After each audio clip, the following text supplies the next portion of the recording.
Okay, well, we never really did anything like this before, and we're kind of curious about it given a lot of the different opinions on Prometheus that came up on comments and stuff like that, and, you know, so we sat around and we were like, was there some stuff that we missed? Because we did like the movie, we liked the movie a lot, but after a lot of different people saying, like, you know, their feelings on it, we thought, you know, maybe we should check it out again. Maybe, you know, maybe there's some stuff that kind of went over us. Maybe some stuff went over our heads a little bit. Maybe we should give it another go around. So we did. We went back and saw Prometheus again, and I do gotta say, there was some stuff that, yeah, we didn't necessarily pick up the first time. First of all, and this is, I don't know if any of you noticed it, but there was one scene in the movie, and it really caught me off guard, where the Charlize Theron character, she's standing there and she's talking to the captain of the ship. She's talking to the captain, and she just says something weird, like she ended her sentence on a preposition. And I sat there, and it just... You noticed that? Yeah. I noticed that, too. Seriously. And, like... Way to fuck up an entire scene. It really fucked up that entire scene. She ended it on, like, a fucking preposition, and I'm sitting there like, that's really clumsy. That's, like, just really clumsy grammar. And, dear God, like, if there's one thing that I just really fucking want, especially out of a Ridley Scott film, is proper fucking grammar. I mean, learn... Absolutely. Yeah. Learn how to fucking talk, seriously. I mean, I thought the guy was supposed to be like a master of his fucking craft or something. Uh-huh. You know? Can't even direct his actors to speak correctly. I don't even remember what the else happened in that goddamn scene after that, because, like, I was just taken aback. Like, you know, it was like, I was a straight A student in English class, and this just fucking offends me, seriously. Yeah. Like, I was just pissed beyond belief. Like, I had to go to the fucking bathroom afterwards and actually ask the freaking usher if that happened in the movie, and they said, yeah, it did. A lot of people have been catching that, and really, some people walked out at that part. Like, so I went back in, you know, and you know, it didn't happen again, but I was still thinking about it for the rest of it. But that was something that I caught about it, and just, God, I think I'm gonna be bad form. It's just bad form. Yeah. Sloppy filmmaking. Mm-hmm. Yeah, I had a distinguished portfolio in high school, and I just couldn't. I couldn't take it. Yeah. Fucking Christ! I'm glad I'm not the only one who noticed that. What about you? Well, there was a scene that I liked the first time where they obviously referenced Lawrence of Arabia with the David character. Mm-hmm.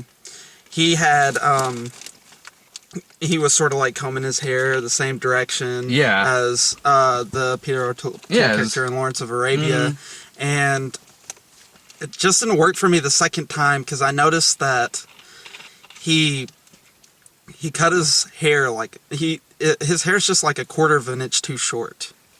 And yeah, kinda. You know, I don't think I noticed it, but now that you mention it, it's totally too short for that scene. So it totally fucked up the reference, and it just pissed me off. Yeah, because he's actually playing Lawrence of Arabia in this movie. Oh yeah, so exactly.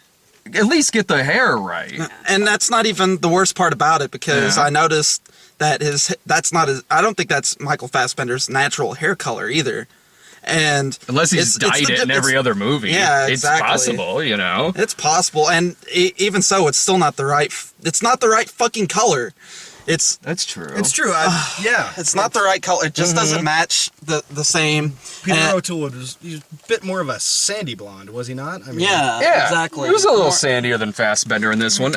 That's very true, because that makes his character look really stupid. Yeah. It completely goes against his character to do something that dumb. Well, he's an android. It should be perfect and dead on. I mean, and now the android can't get it right? Yeah. Then why the hell is he there? Exactly. If he can't get Lawrence of Arabia's fucking hair right. And that's another thing is, you know, maybe I'm looking too far into this. Maybe I thought, well, maybe with the color of the hair, it was just like, well, maybe the difference in the hair color is just because they filmed this one was filmed digitally, and then the Lawrence of Arabia was filmed on actual I think analog film. I think they CGI'd O'Toole's hair in that movie, if I remember right. Yeah. I seem to think that actually happened. Yeah. And they just, I mean, you're using the same computer tricks that they used in Lawrence of Arabia. You'd think they'd fucking get that right. Yeah, exactly. Same length, get it fucking color. right, or at least film on analog film. Why the fuck are they filming on digital film? It's like, why are you doing this? They should have just filmed the whole movie differently. And it was much shorter than Lawrence of Arabia, too. The movie was a lot shorter than Lawrence of Arabia. What about you? All right, and this is, I guess it's kind of a minute detail, but it really bugged me. And the scene with the silica storm. Yeah. Which admittedly looked very good. But the theoretical science behind that states that, I might be wrong about this, but I don't think I am, that on that moon at that time of year that storm should be going the opposite direction. So it should have been coming towards, the front of the ship, not the back. Which, I mean, they should have been heading right into it, not away from it. And that really bugs me. It's a minor detail, but to me, it's kind of key. It is key because I seem to recall them talking about that on the Weather Channel. Like, shortly after this movie came out, they did a whole expose on that and everything, and pointed out exactly what you just said, which is that, and if it's the Weather Channel saying, I mean, they devoted like a whole hour to this goddamn thing, so you know that that's true. The guy who wrote this script, he can't fucking watch the Weather Channel or anything like that. He should know how this fucking storm is gonna... I really feel it was on par when the sun rose in the west in the Conqueror. I really do. It was that bad of a film. Yeah, exactly. And Green Berets, I think they did that too, seriously, like, they're fucking up sunsets in Nam, they're fucking up sunsets in The Conqueror, and now this with the storm. No, wait, that was Green Berets, not the... I don't know, he played Genghis Khan in both movies. That's true. It was a weird movie to do a sequel to, but whatever, I don't know why they had it in Vietnam, but... Whatever. What about you? Well, I don't know about you guys, but I could not focus this time. I was so distracted by all the penises and vaginas everywhere. I just, I don't know, I couldn't control myself. And I was thinking that, those space jockeys looking pretty damn fine. Like, perfect. Exactly what I'm looking for. And I'm pretty sure that my vagina could also fuck a space jockey. Yeah. Yes. I think that was on the Weather Channel too. Exactly. After hours. That's the only time I watch. Oh yeah. Yeah, that is true. I mean, the vaginas were a little weird looking in this. I mean, the only time I've ever seen a vagina on the end of a cock, it was in Caligula, but that was in Roman times. And this is in the future. Those died out years ago. It's an overused theme in science fiction, or in monster movies at all. I mean, really, we're a civilized society. Yeah. What could possibly be psychologically terrifying about sexual organs? I mean, really. Yeah. Yeah, and if there's one more thing that I got to say is that all 6 of those other movies, and I'm of course counting the Alien versus Predator ones, obviously, you just have to. All 6 of those other movies were those just... are the best too. Oh yeah. Well, I don't know nothing about no alien films. Well, trust us. The versus movies... By far the best. By far the best. Far. But you're looking at 6 movies that are perfect, that are flawless. There are no flaws in all 6 of those movies. Absolutely none whatsoever. No, not one of those movies has... you can't watch those movies and not... It's like staring into the face of God.